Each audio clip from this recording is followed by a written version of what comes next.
The sound of the ocean waves against the yacht should have been peaceful. But for me, it turned into the loudest betrayal of my life.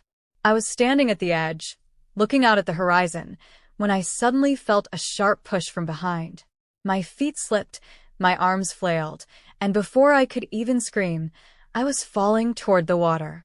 As the cold waves swallowed me, I heard her voice, low, cruel, and filled with triumph. My daughter-in-law leaned in as she shoved me and whispered, "Just stay there smiling." The words burned through me even more than the salt water rushing into my mouth. She didn't sound panicked. She didn't sound worried. She sounded satisfied, as if my drowning was part of a bigger plan. I fought the water, choking and gasping, but the image of her face lingered. My own son stood just a few feet away on the yacht, pretending not to see. They both thought this was it, that I was old, fragile, and worth more dead than alive. What they didn't know was that the woman they had written off had survived worse storms than this one. When I returned home later that night, dripping wet but alive, they froze in place. Their plan had failed. I didn't just walk in quietly.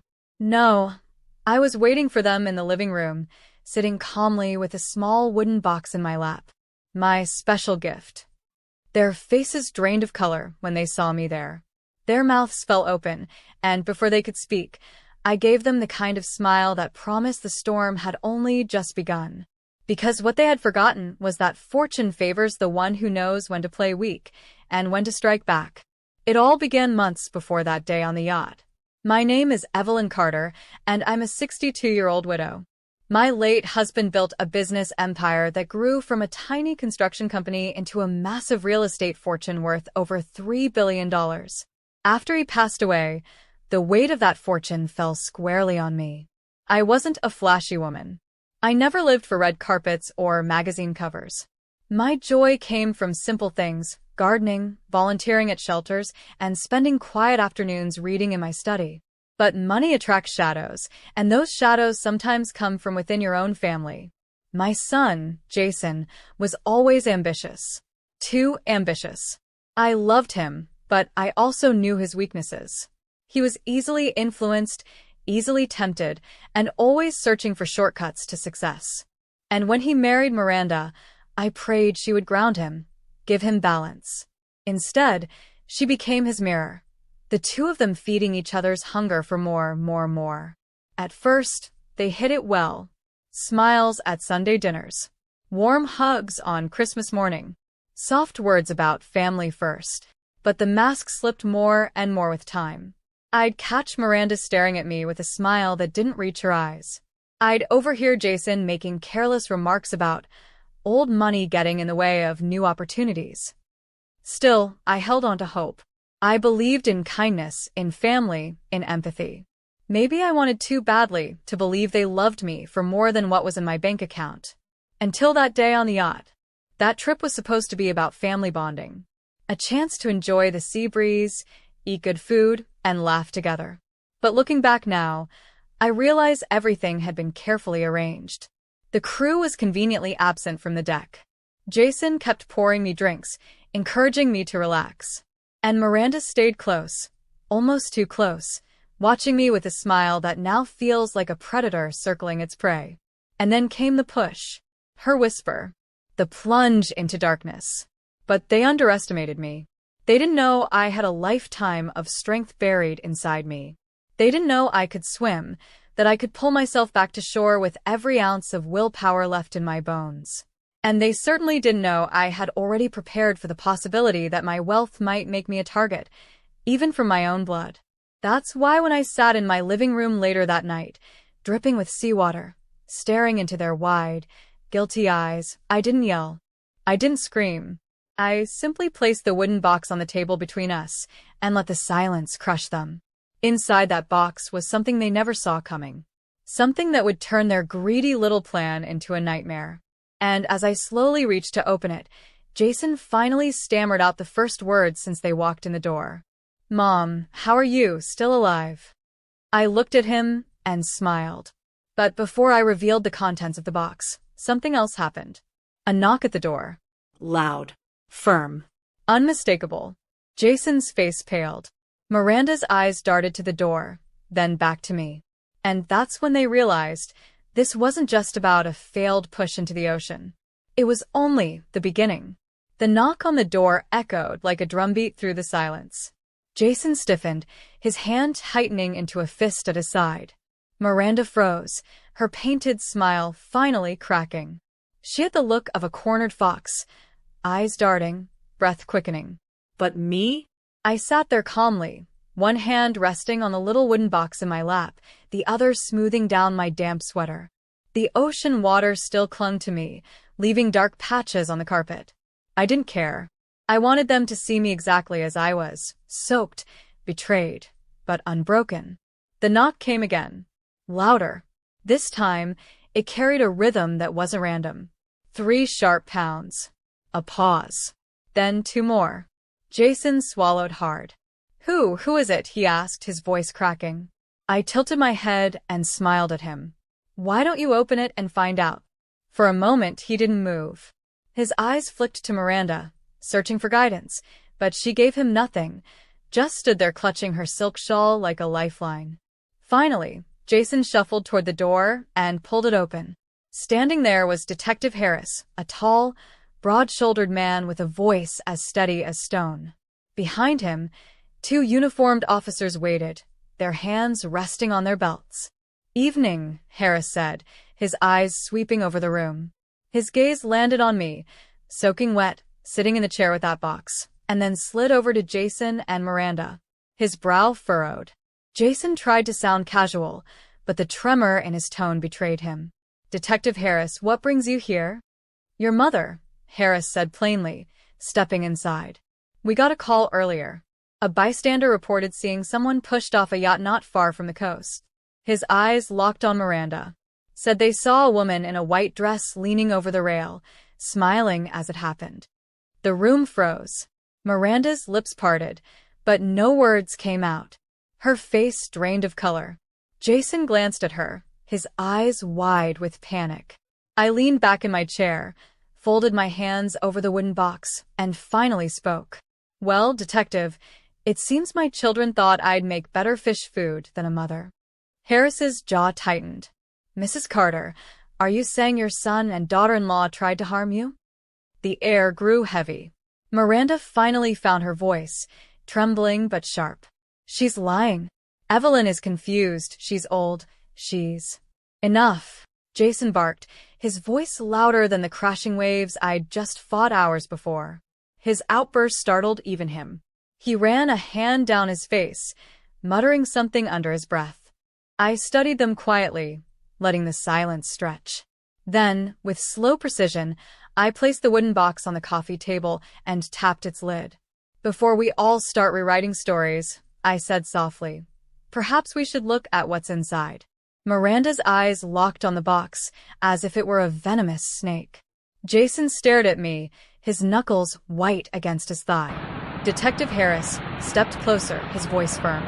"What's in there, Mrs. Carter?" I slid the lid back. Inside was a sleek black USB drive, no bigger than my thumb. Next to it lay a thick sealed envelope with the words, "T.O. be opened only if I die." The detective raised a brow. "And what's this?" I looked at Jason and Miranda, and for the first time since stepping back into my home, I let a hint of steel slip into my voice. "It's my insurance," I said. "Every will, every trust, every document tied to my fortune. It's already rewritten. And those papers? They hold every detail of who gets what and who gets nothing." Jason's face went pale. Miranda's knees buckled slightly, and she grabbed the back of the sofa for support. I leaned forward. "You wanted my fortune so badly, you were willing to kill me for it. But you didn't realize I had already planned for snakes like you. If anything ever happened to me suddenly, everything would be donated. Billions. To charities, to hospitals, to children who've never seen a dime of hope in their lives." The silence that followed was deafening. The only sound was the ticking of the clock on the wall. Jason stumbled back, his voice breaking. You wouldn't do that." "Oh, Jason," I whispered, "you've underestimated me your whole life." Miranda's lips curled into a sneer. You can't prove anything. No one saw us. It's your word against ours. Detective Harris raised his hand. Actually, he said, pulling a small notebook from his pocket. The bystander gave a full statement. And Mrs. Carter here isn't the only one who had eyes on that yacht. Miranda's face contorted in panic. That's impossible. But before Harris could respond, another knock sounded at the door. This one wasn't steady or professional. It was frantic, desperate. Jason turned, his face drained of blood. Miranda looked like she'd seen a ghost. I simply leaned back in my chair, folded my arms, and waited. Because I already knew who it was. And I knew this next guest would change everything. The second knock rattled the door, like thunder. It wasn't steady, calm, or polite. It was desperate, someone pounding with all their strength, as if the very world was crashing in behind them. Jason froze mid-step, his hand halfway to the doorknob. His eyes darted to Miranda, searching for her approval, but she stood rigid, her jaw clenched tight. "Jason," I said softly, "open it. Let's not keep fate waiting." He hesitated, his knuckles whitening as he gripped the knob. Then, with a shaky breath, he yanked the door wide. And there she was. A young woman, dripping wet, clothes torn from the sea, her hair clinging to her face. Her eyes were wild, not with fear, but with fury. "Mrs. Carter," she gasped, her chest heaving as she stumbled inside. I saw it. I saw everything. Jason staggered back. Miranda's mouth fell open. Detective Harris narrowed his eyes. "And you are?" The young woman straightened, her voice trembling but determined. "Claire Donovan. I was kayaking nearby when I saw her." She pointed a shaking finger at Miranda. "Push Mrs. Carter off the yacht." And her husband just stood there. He didn't even move. The room erupted in silence, so heavy it felt like stone pressing against our chests. Jason looked like he might collapse. Miranda's eyes darted wildly, calculating, spinning, searching for any escape route. But there was none. Detective Harris's jaw tightened as he pulled a small recorder from his pocket. He clicked it on. "Miss Donovan, are you willing to make that statement officially?" Claire nodded fiercely, her soaked hair swinging as droplets hit the carpet. "I'll swear it on my life." I watched her laugh as she pushed Mrs. Carter. I screamed for help, but they didn't care. They just sailed away. Miranda lunged forward, her voice cracking. "She's lying. She's making this up. Jason, tell them."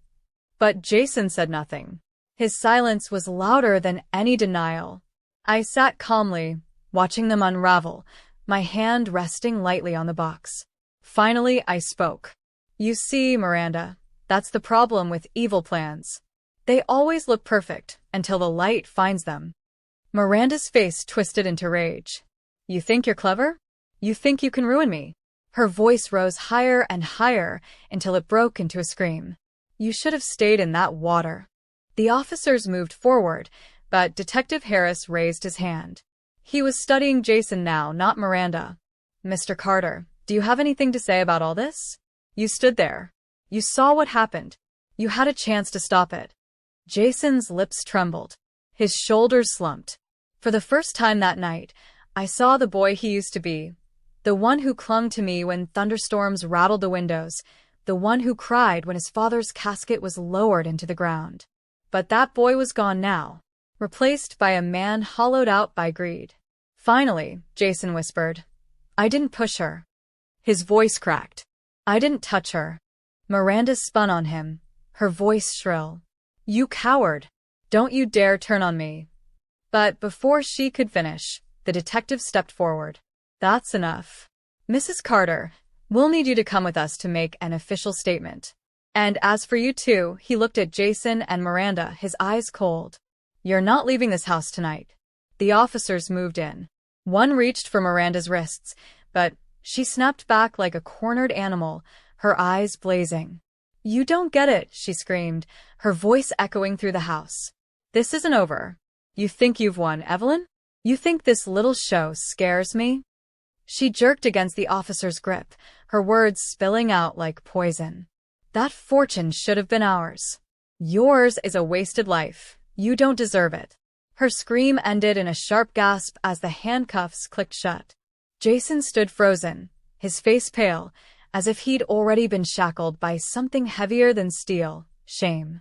But just as the officers began to lead Miranda out, the front door slammed open again. This time, it wasn't a witness. It wasn't an officer. It was someone I never expected to see again. And in his hand was an envelope, stained, crumpled, but carrying the seal of my late husband. The room shifted. Everyone froze. And in that moment, I realized the betrayal on the yacht wasn't the end. It was only the beginning of a secret my husband had buried years before.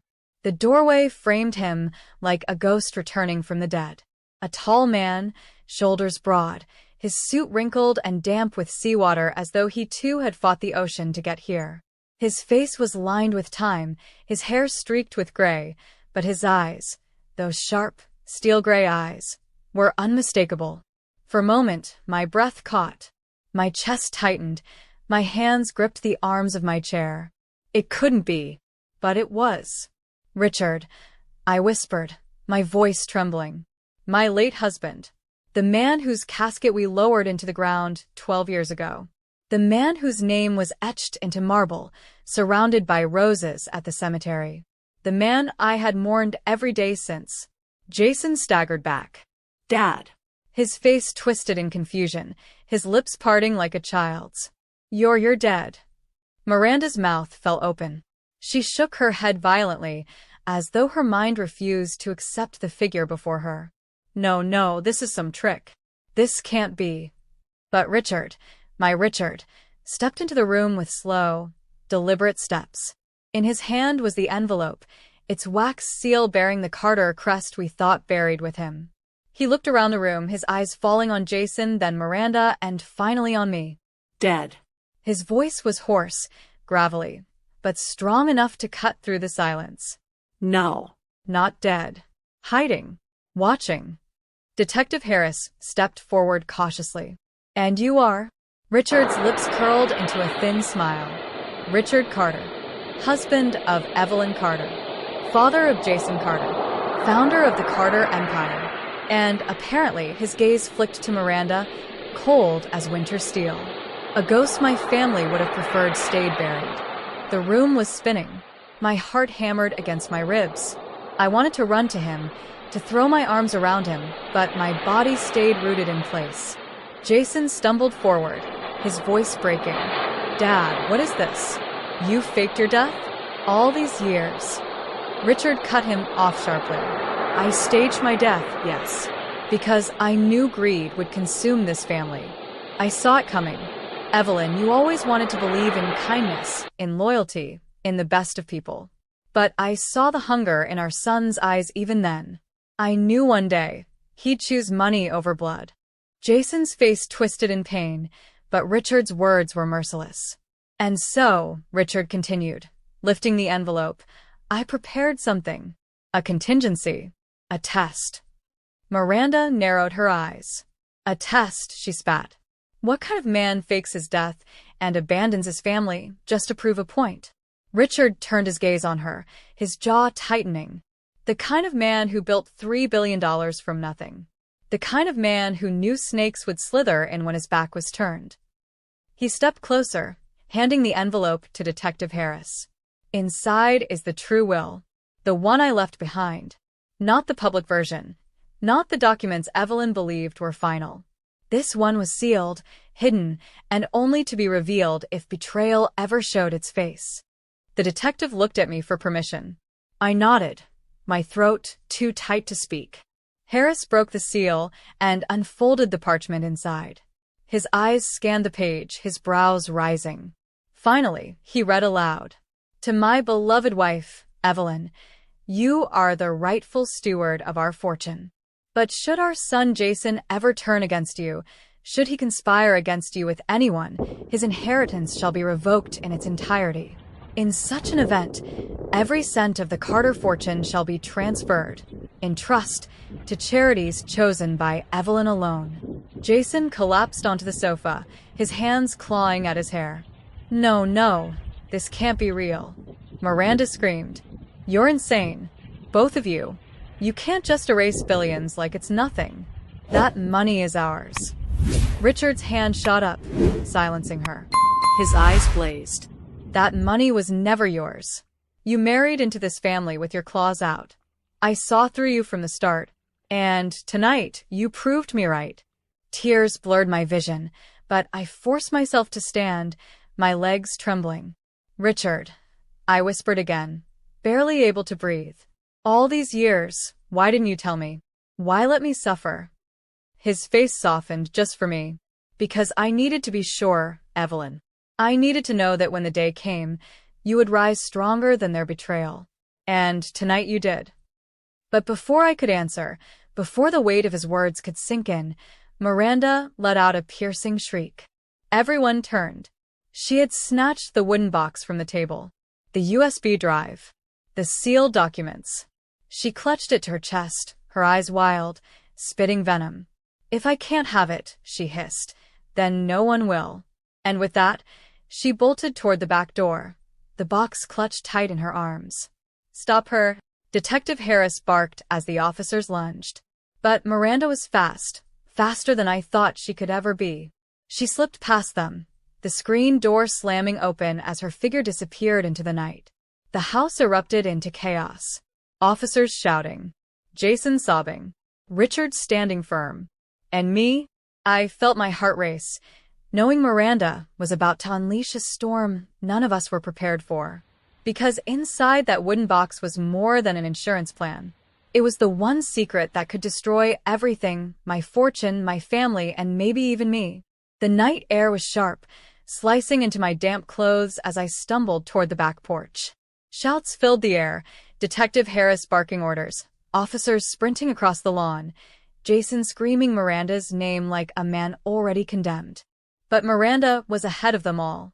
Her bare feet slapped against the wet grass, the wooden box clutched tight to her chest. The moonlight caught her face, twisted with desperation and rage. Miranda, stop. Jason's voice cracked, breaking through the chaos. Please don't do this. She didn't even glance back.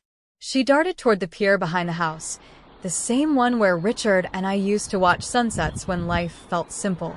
The water beyond it shimmered like black glass. I felt my knees weaken. That box wasn't just paperwork.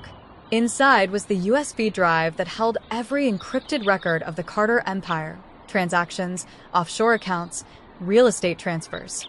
Proof of everything Richard and I had built, and everything our enemies would kill to steal. If Miranda destroyed it, or worse, if she delivered it to someone waiting, our entire legacy could vanish in a heartbeat. Get her, Harris bellowed, but his officers were seconds too slow. Miranda reached the edge of the pier, clutching the box like it was a lifeline. She spun around, her hair wild, her voice trembling but venomous. You think you can outsmart me? You think you can erase me from this family like I never existed? Her eyes blazed as they swept over Jason, Richard, and finally me. No. If I can't be rich, then none of you will. And before anyone could reach her, Miranda lifted the box high above her head. Time seemed to freeze. Jason screamed, No. Harris lunged forward. Richard's hand tightened into a fist. And then she hurled it. The wooden box flew from her hands, spinning through the night air. It struck the water with a hollow splash, vanishing beneath the dark waves. A gasp ripped through me. My hands shot out uselessly, as if I could pull it back with sheer will. That box, years of planning, protection, my final shield against betrayal, it was gone. The officers restrained Miranda before she could leap after it. She fought like a wild animal, her shrieks echoing across the water. You'll never have it. It's over. It's all gone. But Richard didn't move. His face was hard, unreadable. His eyes weren't on Miranda. They weren't even on the officers dragging her back. They were on the water. Not gone, he muttered, his voice low, steady, almost chilling. Not yet. Jason staggered forward, his face streaked with tears. Dad, what do you mean? It's at the bottom of the bay. We'll never find it. Richard turned to him slowly, his jaw tightening. That box was never meant to be destroyed so easily. I designed it myself. Waterproof. Waited to stay within reach. And he glanced back at me, a faint glimmer in his eyes. Marked with a tracker. My breath caught. A tracker? Richard gave a grim nod. Yes. I knew one day, someone might try to take what wasn't theirs. I made sure no matter where that box went, I could find it again. Detective Harris exhaled, shaking his head in disbelief. You built $1 billion empire and you still thought of everything, didn't you? But before anyone could breathe relief, a sound shattered the night. The roar of an engine. From the far side of the pier, a small speedboat shot across the water, its lights blinding, its engine tearing through the silence. A shadowy figure leaned over the edge, a hooked pole in hand. In one swift motion, they scooped something from the water. The wooden box. And just as quickly, the boat spun and raced away into the darkness. The yard erupted into chaos again. Officers scrambling, Jason shouting in horror, Miranda screaming with laughter despite being held down. They've got it, she shrieked, her voice hysterical. It's gone forever now. Say goodbye to your empire, Evelyn. But Richard didn't flinch. He stepped forward, his eyes burning with a fire I hadn't seen in years. They don't know what they've just stolen, he said coldly. And they have no idea what's waiting for them inside that box. I stared at him, my voice trembling. Richard, what did you put in there? His answer was a whisper, one that sent chills down my spine. Proof, he said. Proof of a betrayal bigger than anything you've seen tonight. The sound of the speedboat's engine faded into the night, leaving nothing but the crashing of waves and the hammering of my heart. The officers were already scrambling, radios crackling as they called for backup on the water. Jason stood frozen, his hands pressed against his head as though trying to stop the world from collapsing. Miranda, pinned to the ground by two officers, cackled like a woman unhinged. They've got it, she shrieked, her voice sharp and jagged. It's out of your hands now. Everything you built, gone. But Richard didn't move. He stood tall, his eyes locked on the dark horizon where the boat had vanished. His face was carved in stone, but there was something in his expression, something that told me he knew exactly who was behind it. I stepped closer to him, my voice trembling. Richard, who are they? He didn't look at me. He didn't look at anyone. He just exhaled slowly, his words heavy. Someone who should have been buried with me. Detective Harris snapped his head toward Richard. What does that mean? Do you know who was on that boat? Finally, Richard turned, his steel-gray eyes cutting through the room. It wasn't random. That wasn't luck. Whoever took that box knew exactly where it would land. Which means, his voice lowered, sharp as a blade. They've been watching us all along. A chill ran down my spine. Richard, what's inside that box? I whispered. He looked at me then, truly looked at me, and for the first time since he walked back into my life, I saw a flicker of regret in his eyes. Proof, he said. Proof that the man our son calls his mentor, the man who guided him into business, who whispered in his ear when I was gone, has been feeding lies and poison into this family for over a decade. Proof that Jason's betrayal didn't begin with Miranda, it began with him. Jason's head snapped up, his face pale. What? No, that's not true. Richard's jaw tightened. It is true. You thought you were being guided into power, Jason. But you were being manipulated, controlled, groomed to destroy the very empire I built. Jason staggered back, shaking his head violently. No. He believed in me when no one else did. He told me I was smarter than you, that I could run things better than you ever could. And you believed him, Richard cut in, his voice sharp. You let him turn you against your own mother, against your blood.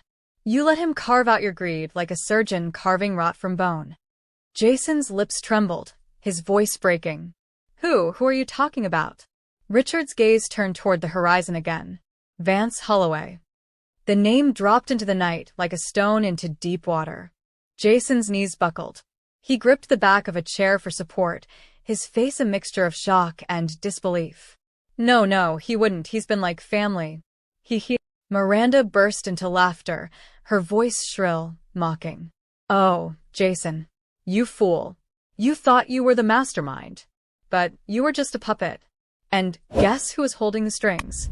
Jason's face crumpled, the realization sinking into him like poison. Detective Harris straightened, his jaw tense. If Vance Holloway has that box, then this goes beyond family squabbles. That man has enemies everywhere, politicians, corporations, even overseas investors. If he gets his hands on that data, it won't just be your fortune at risk. It'll be chaos. I felt the room tilt, my chest tightening. Richard, what did you hide in there? He looked at me again, his face grim. Every secret deal I ever made, every hidden partnership, and every betrayal I uncovered before I staged my death. If Holloway opens that box, he won't just destroy us. He'll destroy everyone tied to the Carter Empire. And that includes you, Evelyn. My knees weakened, but I forced myself to stand tall. Then we get it back, I said, my voice steady. No matter what it takes. Miranda spat at the floor, her laughter wild. You'll never get it back. Holloway will bleed you dry. He'll tear this family apart piece by piece, and when he's done, she leaned forward against the officers holding her. He'll come for you, Evelyn. Personally. The night grew heavy, the air electric with danger. And then Harris's radio crackled. Detective, we've got eyes on the boat. It's heading toward the Holloway estate on the cliffs. Everyone's eyes turned to Richard. And he only said one thing, his voice steady, almost calm. Then, that's where we're going. The Holloway estate loomed above the cliffs like a fortress carved from stone. Its walls were lined with steel gates, security cameras blinking red, and guards pacing the perimeter with rifles slung over their shoulders.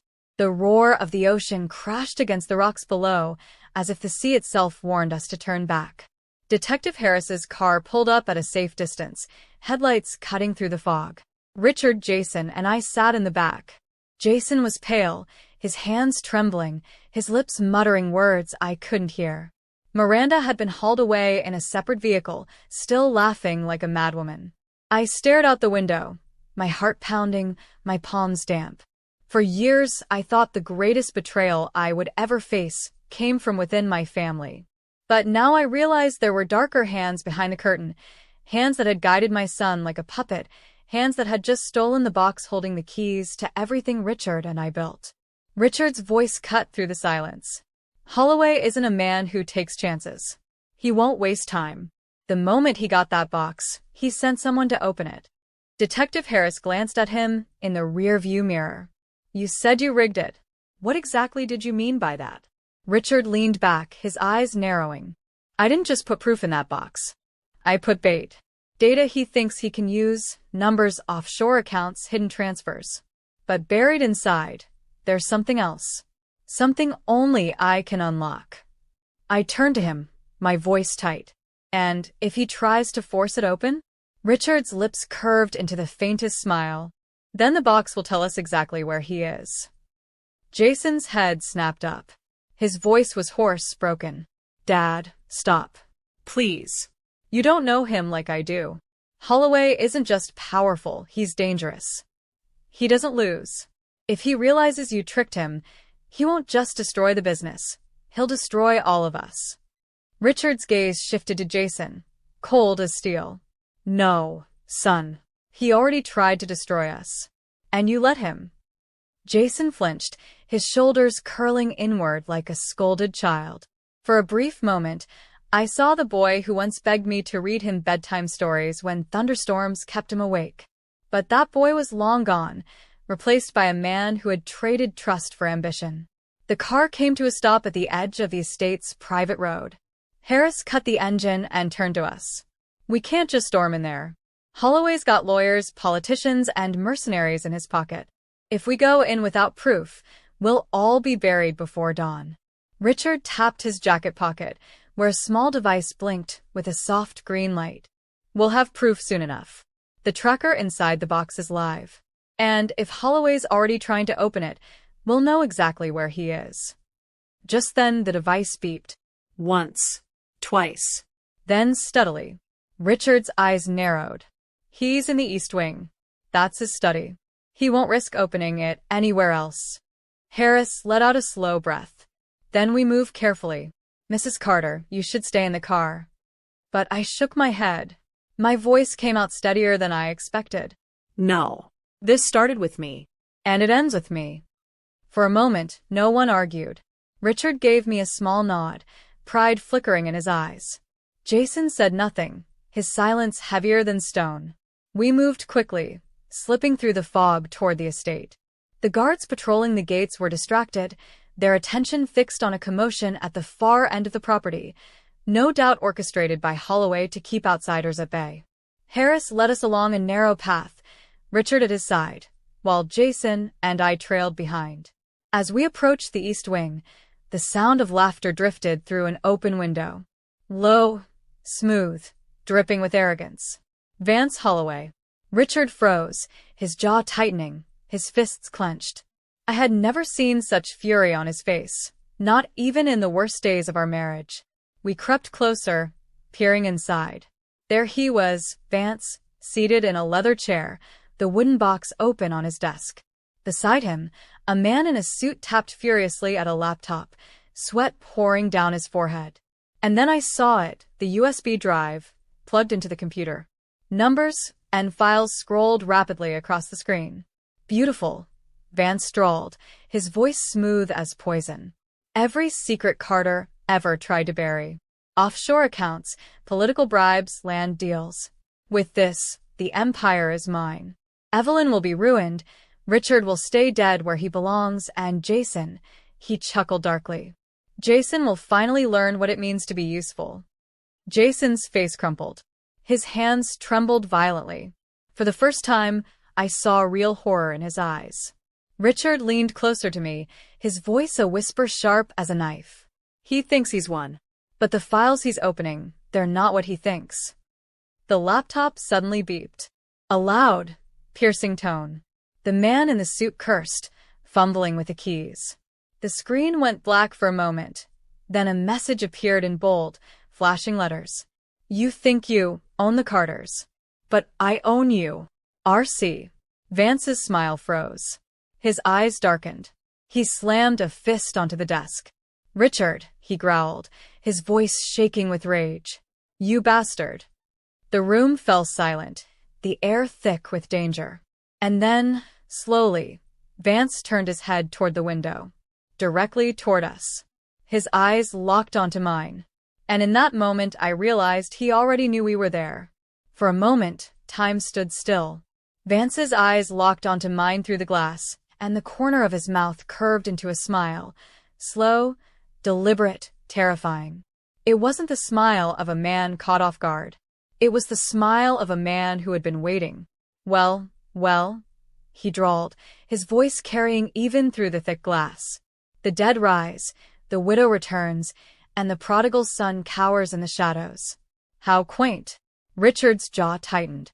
He reached for my hand and pulled me back from the window. He knows we're here.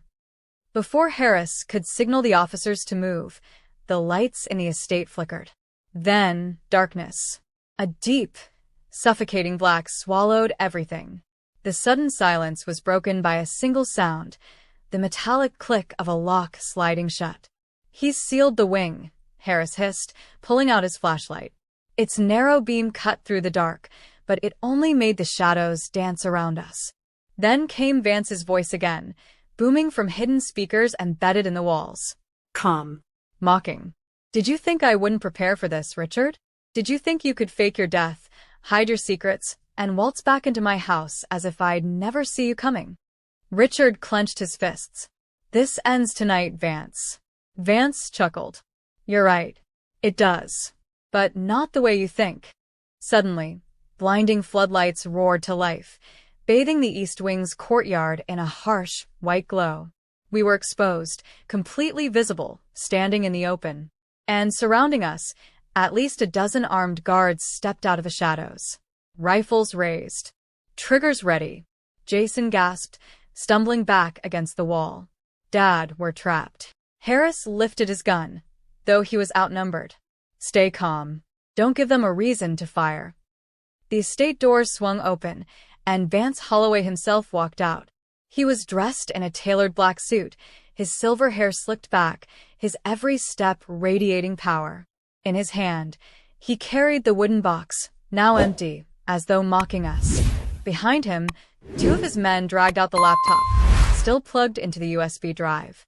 The screen glowed with that flashing message Richard had hidden inside. Vance stopped just a few feet away, his eyes sweeping over each of us before settling on Richard. 12 years, he said softly. 12 years I've been waiting for this. And here you are alive after all, standing in my yard like some righteous ghost. Richard's voice was sharp as steel. You manipulated my son. You turned him against his family. You tried to bury Evelyn and me both. But you forgot one thing, Vance. Empires built on betrayal don't last. Vance laughed, deep and genuine, shaking his head.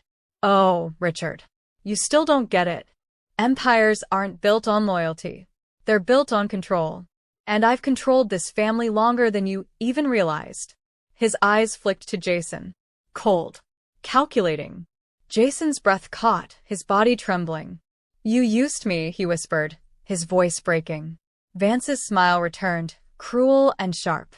Of course I did. You were weak. Hungry for approval. Desperate to prove yourself. All I had to do was whisper in your ear, and you did the rest. Jason's knees buckled. He collapsed to the ground, clutching his head. What have I done? Exactly what I wanted, Vance sneered. You turned against your mother. You let Miranda sink her claws in. And when the time came, you stood still while she pushed Evelyn off that yacht. I didn't need to lift a finger. You were my weapon. I felt my chest tighten, rage boiling through me. I stepped forward, my voice trembling but fierce. You twisted my son. You poisoned him. But that ends now. Vance's eyes glittered. He tilted his head, amused. Oh, Evelyn. Always so full of hope. That's what makes you weak. That's why Richard faked his death, because he knew you'd never see the wolves circling. He lifted the wooden box, holding it high like a trophy. But me? I see everything. And now, the Carters are mine. Richard stepped forward, his voice steady. Then you'd better open that box all the way, Vance. For the first time, a flicker of doubt crossed Vance's face. What do you mean? Richard's lips curved into a smile. That tracker wasn't the only surprise I left inside. You think you have my empire in your hands. But what you really have is a countdown. Vance froze. His men shifted nervously. Harris's flashlight beam caught the blinking green light inside the box, slower now. Rhythmic. Not a tracker. A timer. Vance's smug smile faltered. He turned the box over, staring at the tiny device embedded in its base. The green light blinked again. And again. Richard's voice was low, deliberate. You have 60 minutes before every secret in that drive goes public. Every deal. Every betrayal. Every name you've ever bought or sold. The guard stiffened. Harris's eyes widened. Jason lifted his head, stunned. And Vance Holloway, for the first time that night, he looked afraid. The green light blinked again. Once. Twice. Steady as a heartbeat. Vance's eyes stayed locked on the tiny device embedded in the wooden box, his face twisting into something ugly, fear mixed with rage. The mask of control he'd worn so effortlessly slipped, even if only for a second. You're bluffing, he snarled, snapping his gaze back to Richard. You wouldn't risk it all. If that drive goes public, it doesn't just destroy me, it destroys you too. Richard's expression was calm, his voice unshaken. You've underestimated me before, Vance. Do you really want to try again? The guards around us shifted uneasily, their rifles lowering just slightly. They weren't loyal to Vance. They were loyal to money. And the look on their faces told me one thing. They didn't sign up to be on the wrong side of a man who could burn down an empire with the press of a button. Detective Harris seized the moment, stepping forward, his gun raised. Stand down, he barked. All of you. Put the weapons on the ground, now. The tension snapped like a pulled wire. Half the guards obeyed immediately, dropping their rifles with clatters that echoed through the courtyard. The others hesitated, looking to Vance for guidance. But Vance was too busy staring at the blinking light, sweat beginning to bead on his temple. You think you've cornered me? He spat, his voice cracking. No. No, Richard. You forget, I've built this game. I own the board, the pieces, the players. You can't. The laptop on his desk beeped sharply.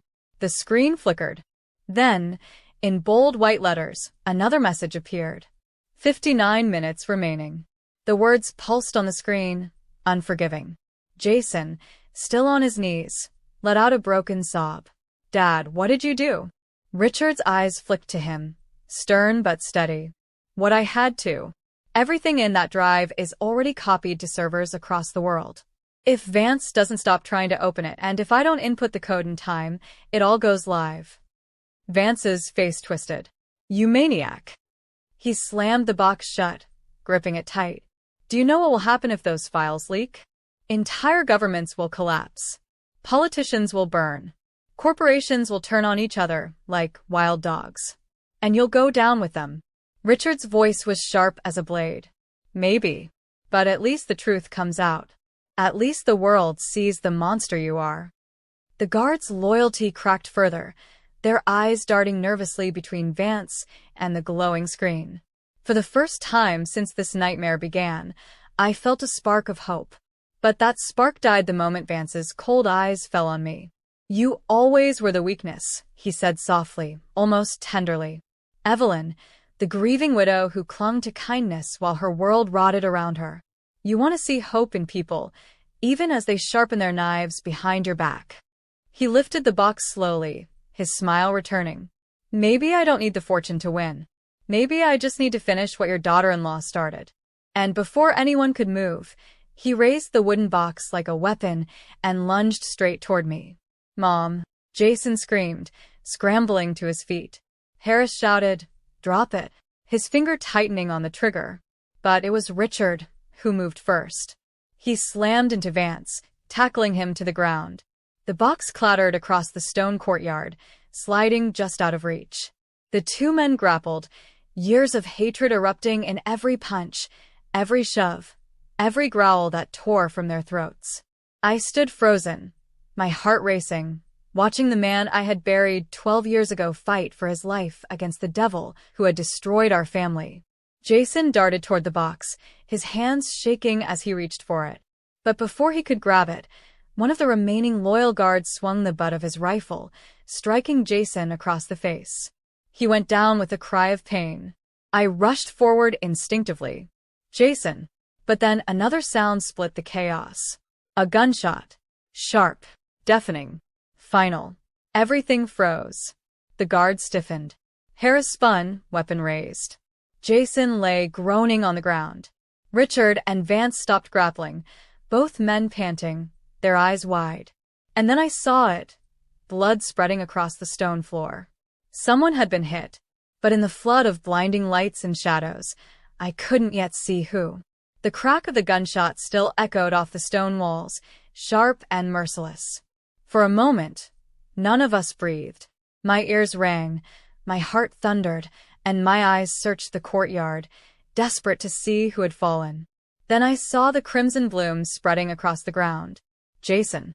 He was sprawled on the cold stone, clutching his side, his fingers slick with blood. His eyes were wide with shock, his lips moving soundlessly as though trying to call my name. Jason, I screamed, dropping to my knees beside him. My hands pressed against the wound, trying to stop the flow, but the blood seeped hot and thick between my fingers.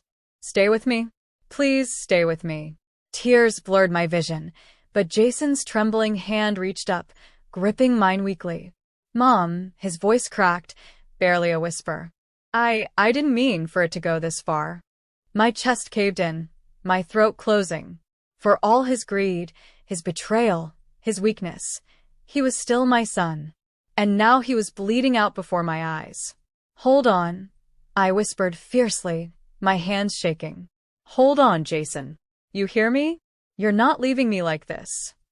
But before I could say more, chaos exploded again. Richard and Vance were back on their feet, circling each other like predators. Vance's lip bled where Richard had struck him, but his smile was colder than ever. He pointed at Jason, sneering. Pathetic, Vance hissed. Even dying, he's weak. Just like you, Evelyn. Just like his father. Richard roared, charging at him. The two collided once more, fists flying, their grunts and snarls echoing in the night. The wooden box lay forgotten on the stones between them, its tiny green light still blinking, counting down. Detective Harris barked orders, his gun sweeping the yard. Secure the perimeter. Get a medic, now. Officers scrambled, some dragging away the guards who had dropped their weapons, others rushing toward Jason with first aid kits. I stayed by Jason's side, pressing down harder on his wound, my tears mixing with his blood. Don't you give up, baby. Not like this. You're stronger than this. His eyes flickered, pain clouding them. I was wrong, he whispered, each word trembling on his lips. I thought Vance believed in me, but all he wanted was to destroy you. I swallowed hard, brushing the sweat from his brow. It doesn't matter. You're here now. That's what matters. But his eyes slid past me, toward the two men locked in their brutal fight. His lips trembled again. Dad. Richard was on top of Vance now, raining punches down, his fury unleashed after years of silence. Vance fought back viciously, his laughter twisted, mocking even as blood smeared his face. You can't stop me, Vance spat, shoving Richard off with a violent heave. Even if that drive leaks, the world will burn and you'll burn with it. Your name will be ash. Richard staggered but didn't fall.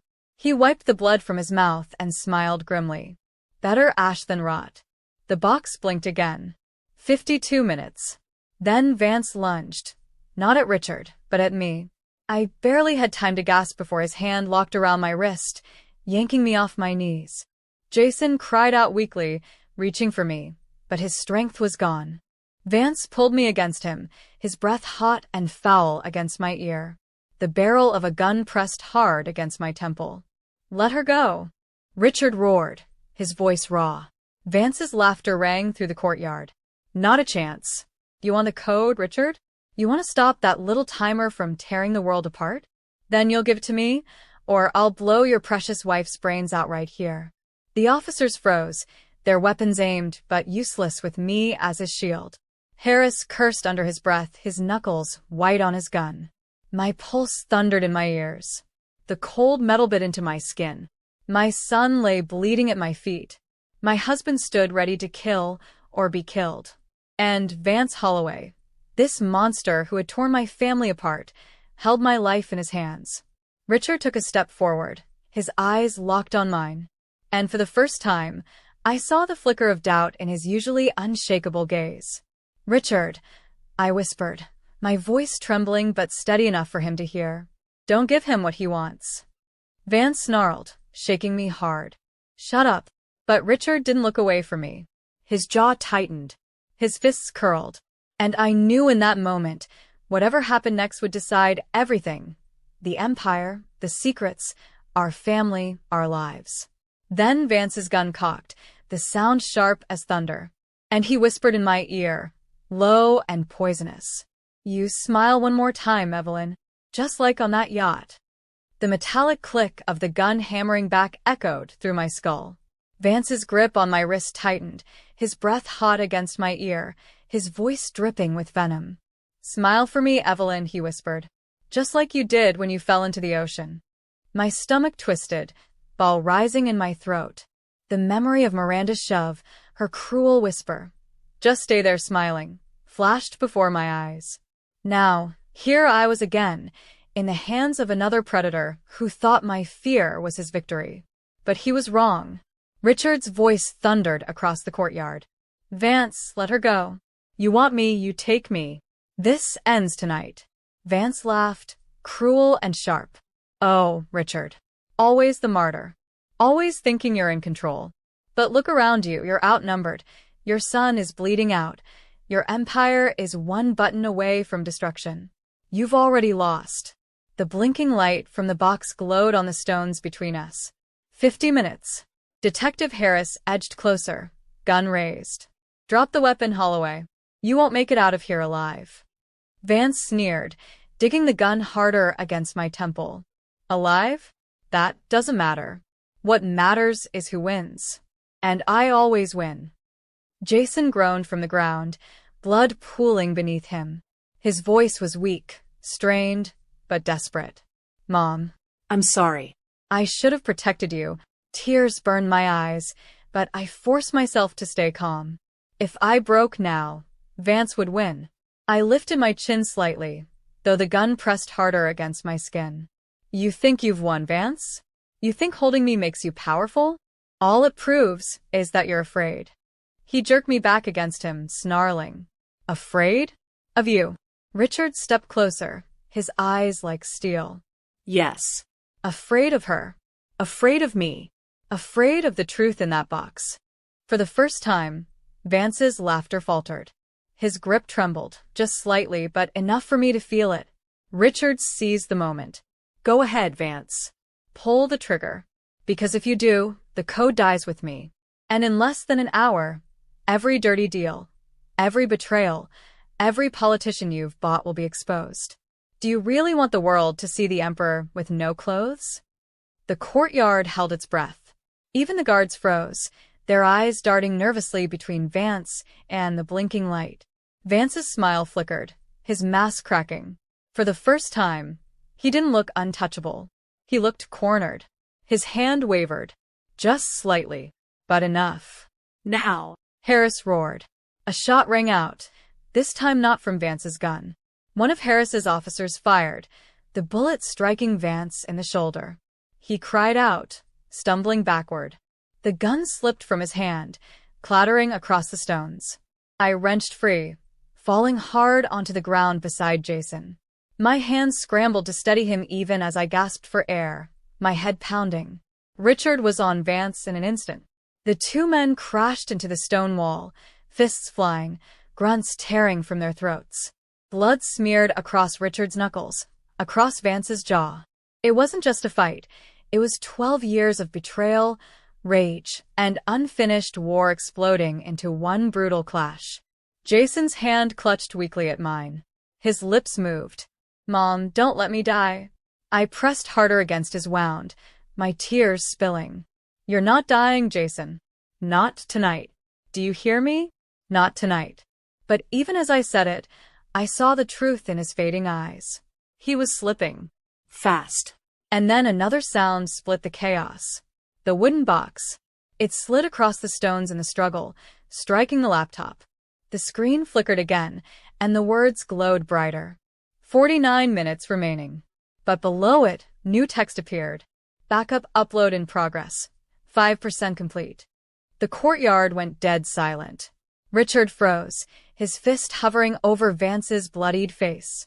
Vance's eyes widened, not in fear this time, but in savage triumph. You see, he spat, coughing blood. It doesn't matter what you do. The world's already unraveling. And when it does, the Carters will be blamed. The guards shifted uneasily. Harris cursed under his breath. Jason moaned weakly, slipping further. And me? I stared at that screen, the words burning into my mind. The truth wasn't waiting to be released. It was already spilling into the world. The laptop's glow burned through the fog, the words pulsing like a heartbeat of doom. Backup upload in progress. 10% complete.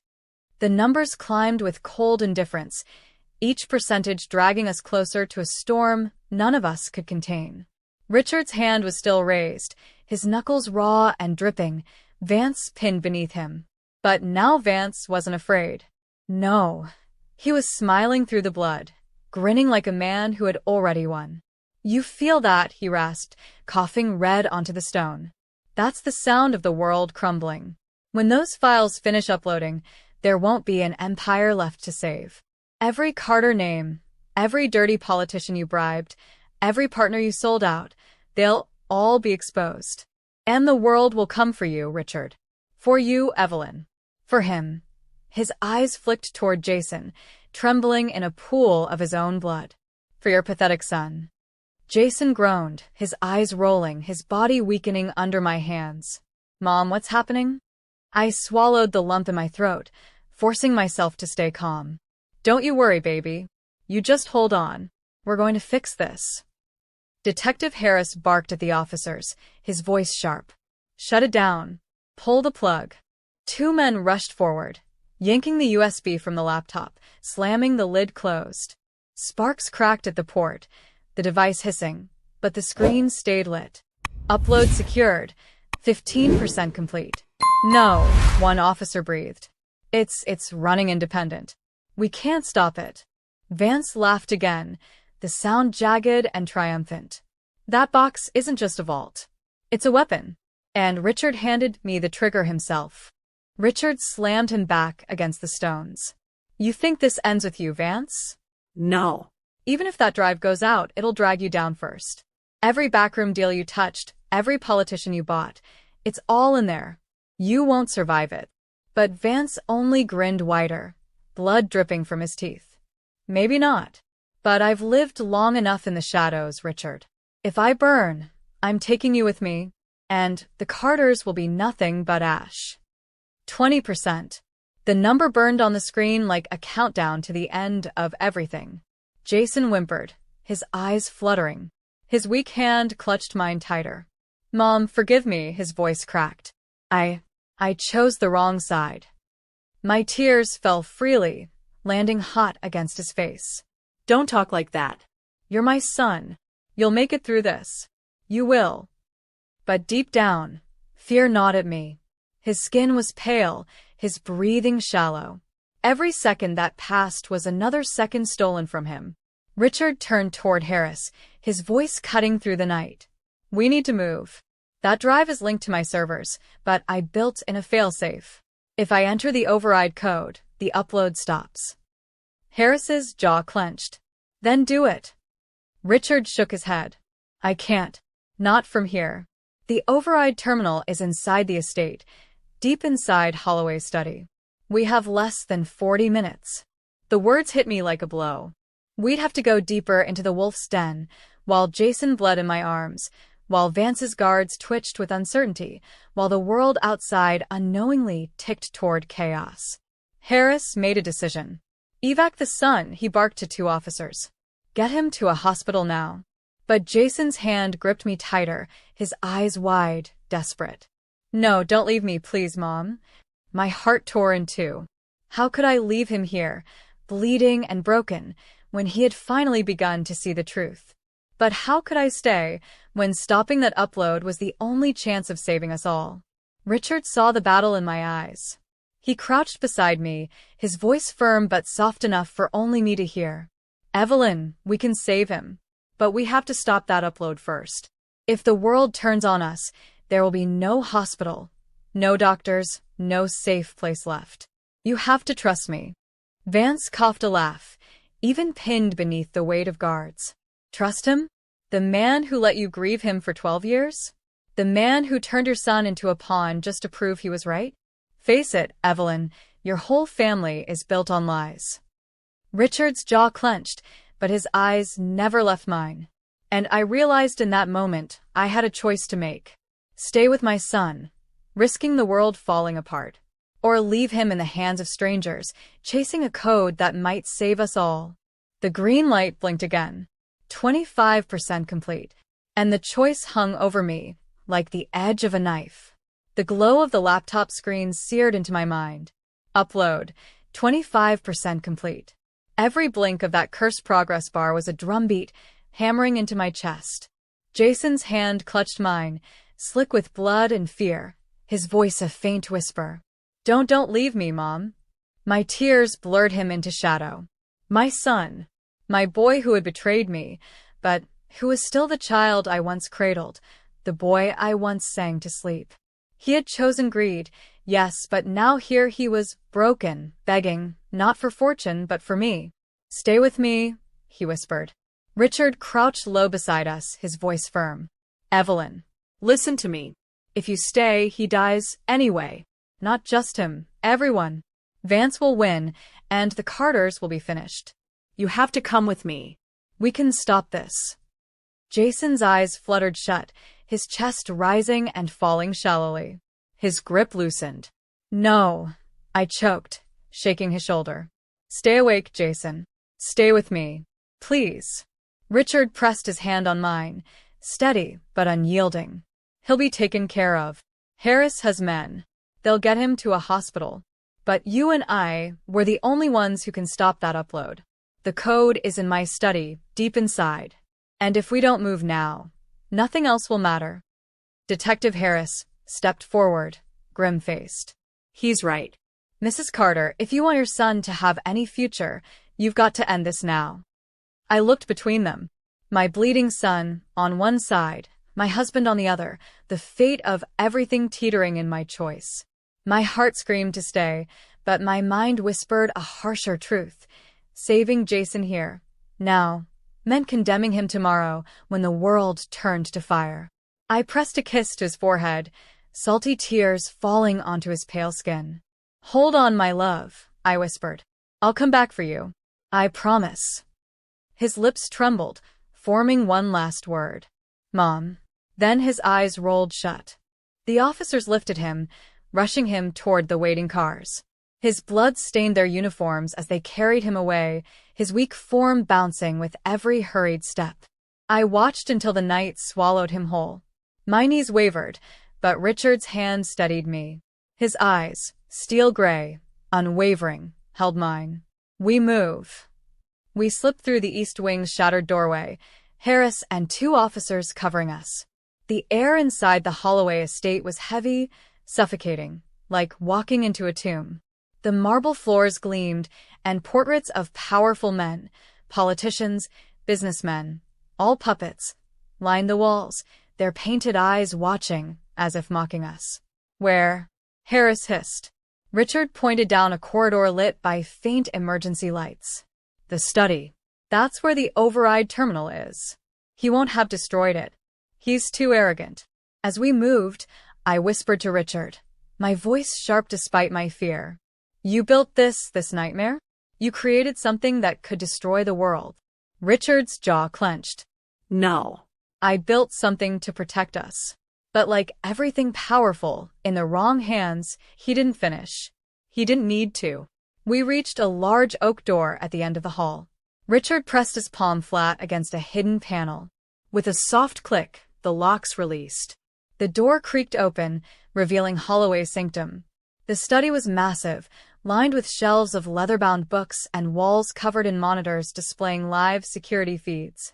At the center of the room stood a steel desk, sleek and polished. Embedded into its surface was a console, its screen glowing with the same cursed progress bar. Upload. 36% complete. My stomach sank. Richard moved quickly, typing commands into the console, his fingers flying with a precision that came from years of obsession. Is it here? I whispered. Yes, he muttered. The override. I can stop it. But... His words froze. His face went pale. What? I demanded, my voice sharp. He swallowed. The system, it requires two codes. Mine and his. The silence that followed was unbearable. You mean, Harris started. Richard nodded grimly. Vance's. Without his biometric key, the override won't register. He designed this lock with me. He knew someday I might turn. He made sure I couldn't destroy it alone. My breath caught, fury burning in my chest. Then we bring him here. We make him do it. Richard's eyes darkened. He'll never do it willingly. And as if fate itself had been waiting for the words, footsteps echoed in the corridor behind us. Slow. Steady. We turned. And there he was. Vance Holloway, bloodied, bruised, but standing tall, a pistol in his hand, his smile sharp despite the crimson dripping from his lip. You're right, he said smoothly, his voice low and cruel. I'll never give you that key. Because if I go down, I'm dragging you with me. The pistol leveled at Richard's chest. The green light on the screen blinked again. Upload. 40% complete. The pistol's black barrel gleamed under the sterile light of the study, aimed squarely at Richard's chest. Vance's hand didn't tremble. His grin was jagged, his lips split, but his voice dripped with venomous calm. 40%, he drawled, nodding at the console. Not long now. You really thought you could beat me in my own house. Richard's fists curled, but he didn't move. Harris raised his gun, but Vance barked, Don't even think about it. You fire, I fire, and we all go down together. And the world burns anyway. The console glowed again. Upload. 41% complete. My heart pounded so hard it hurt. Jason's pale face flashed in my mind. My son bleeding, begging me not to leave him. I forced my voice steady, even though it quivered deep down. Vance, you don't have to do this, I said, stepping forward despite Richard's warning glance. You'll lose everything too. You said yourself the files will expose you. All the politicians you paid, every deal you made, it'll destroy you first. He smirked, shaking his head. You still don't get it, Evelyn. Destruction is power. Chaos is opportunity. When the world falls apart, I'll be the one standing over the ashes, holding the matches. 42%. The console chimed, indifferent to our fear. Richard stepped slightly in front of me, his voice cutting like steel. So this was your plan all along. Not just to take the Carter fortune, but to light the whole world on fire. Vance's smile widened. Exactly. Harris's finger twitched near his trigger, sweat running down his temple. The two officers flanking him looked ready to snap. Then Richard said something that froze the air. You don't have the key, do you? Vance's smirk faltered. Richard stepped closer, his voice calm but relentless. That biometric failsafe. You need me as much as I need you. You can't control the upload once it finishes. You didn't think I'd give you the power to hold me hostage without holding you hostage too, did you? Vance's eyes narrowed. The pistol shifted slightly, his confidence shaken. Richard pressed harder. The only way to stop the fallout is with both our keys. But you've been bluffing. You can't end it without me. And if this system burns, it drags you into the flames. The console beeped again. Upload. 45% complete. Vance's jaw tightened. Sweat glistened at his temple. He tightened his grip on the pistol, but for the first time, his hand trembled. You're lying, he muttered. Richard's eyes didn't waver. Try me. Let it finish. Let the whole world see the monster behind the curtain. Do you really think you'll survive it? Silence pressed in like a weight. Even the guards who had followed Vance this far exchanged nervous glances. Their leader didn't look untouchable anymore. He looked trapped. And that was when I spoke. You've already lost, Vance. His eyes snapped to me. I stepped forward, my voice low but sharp as glass. You pushed my family into the fire, thinking we'd burn. But we're still here. Jason's bleeding, but he's alive. Richard's standing. And me? I survived when your little puppet shoved me off a yacht. You don't scare me. His lip curled. Careful, Evelyn. No, I said firmly, raising my chin. You be careful. Because when that clock hits 100%, you won't be feared. You'll be hunted. The console chimed again. Upload. 48% complete. For the first time, fear flickered in his eyes. And then, bang. A shot split the air, deafening in the tight study. I flinched, my scream tearing from my throat. Richard stumbled back, clutching his shoulder, blood spreading across his sleeve. Vance's grin returned, savage. Looks like you won't be typing that code after all. The console beeped again. Upload. 49% complete. Richard staggered but didn't fall. His gray eyes locked on mine, burning with something fierce, something unyielding. Evelyn, he gasped, his voice strained but sharp. The code, listen to me. I didn't put it only in my head. I left it with you. My breath caught. What? Vance's smile faltered. No.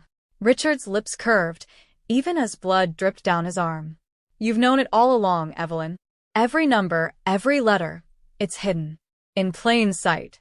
Where he could never touch it. The console chimed again. Upload. 50% complete. And I realized half the world was already slipping into chaos. And the other half rested in my hands. Upload. 50% complete. The glow from the console filled the study like a heartbeat, pulsing against the blood on Richard's sleeve, the sweat on Vance's face, and the fear knotted in my chest. Richard's words echoed in my mind. You've known it all along, Evelyn. Every number, every letter. It's hidden. In plain sight. Vance's eyes darted between us, his pistol still raised, his smile unsteady now. You're lying. He's trying to trick you. There's no code, Evelyn. There never was. But deep down, I felt something stir. A memory. 12 years ago. Richard's funeral. I remembered standing at his casket, tears streaming as I touched the small engraving on his watch. Our wedding date, written in Roman numerals. He had insisted I keep it after he died. I wore it for years, refusing to take it off. I had it on even now, the face worn, the strap frayed. My breath caught. That watch. I raised my wrist slowly. The gold glinted in the sterile light. My fingers traced the engraving again. 7/12/84. Our wedding day. Richard's bloodied smile widened. You see it, don't you? Vance's grin vanished. No, he lunged toward me, but Harris and his men stepped in, guns raised. Richard coughed, his voice strained but steady. It isn't just a date. It's the sequence. Month. Day. Year. That's the first half of the code. The console beeped again. Upload. 55% complete. Evelyn. Harris barked. Do it now. My fingers flew across the keyboard, entering the numerals. July 12th, 84. The console flashed. Second key required.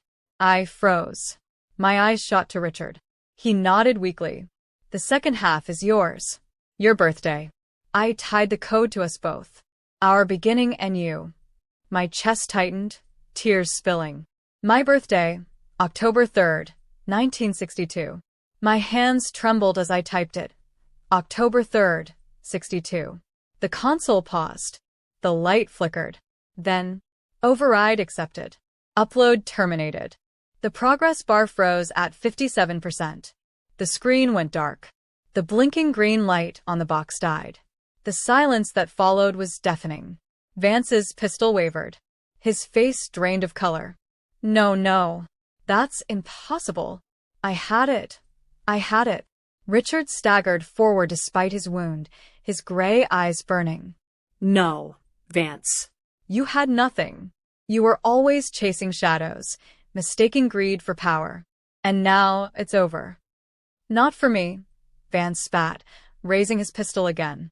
But before he could fire, a deafening shot rang out. Vance's body jerked violently. His pistol clattered to the floor. He stumbled backward, eyes wide with shock, before collapsing against the steel desk. Harris lowered his smoking gun, his face grim. Enough. The guards who still lingered dropped their weapons completely. The fight was gone. Their leader was dead. I stood frozen, staring at Vance's lifeless body sprawled across the floor, his eyes still wide with disbelief. The man who had puppeteered my son, who had nearly drowned me, who had tried to burn the world for his own gain, was gone. But the storm wasn't over. I turned to Richard, rushing to his side. His shoulder bled heavily, his skin pale. He leaned into me, his body heavy but his voice still sharp. We did it, Evelyn. It's finished. No, I whispered, my tears falling onto his shirt. It's not finished until Jason is safe. Harris gave a sharp nod. Your son's already en route to the hospital. They'll do everything they can. I clung to Richard's hand, my heart torn between relief and dread. I had stopped the upload. I had protected our legacy. But my son, my foolish, broken son, was still teetering between life and death. As the officers secured the estate, Richard whispered in my ear, his breath weak but steady. You proved them wrong tonight, Evelyn. Miranda, Vance, all of them. You're strong.